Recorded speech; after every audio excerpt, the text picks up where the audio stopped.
Magandang umaga po.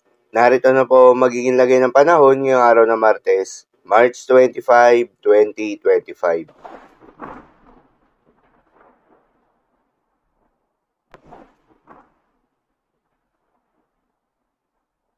Sa kasalukuyan na tayong sa pag-asa, patuloy na umiiral at bahagyang humina itong northeast monsoon o hanging amihan na nakakaapekto at asa na magdadala pa rin ng malamig na panahon, bahagyang maulap hanggang sa maulap na kalangitan na may kalat-kalat na mga mahihinang mga pag-ulan sa may extreme northern Luzon.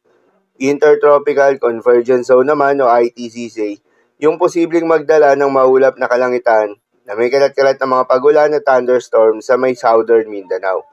Habang yung easterlies o yung mainit na hangin galing sa may karagatang Pasipiko, ang nakakaapekto naman at posibleng magdala ng bahagya hanggang sa maulap na kalangitan na may kalat-kalat na mga pag-ulan at thunderstorms sa nalalabing bahagi pa ng ating bansa.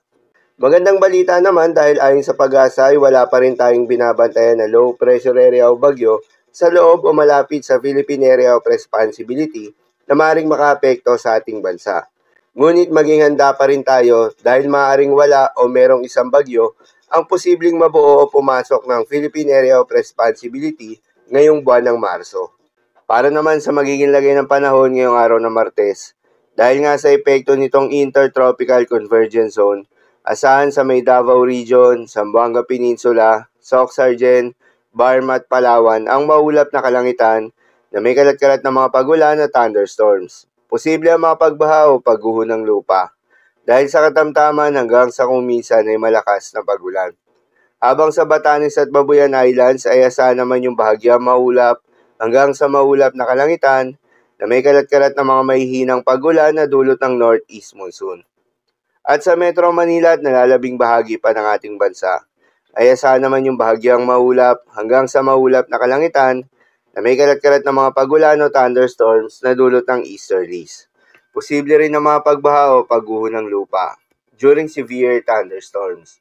Madalas, nabobo ang mga thunderstorms na ito tuwing hapon o gabi na nagtatagal ng 1 hanggang 2 oras.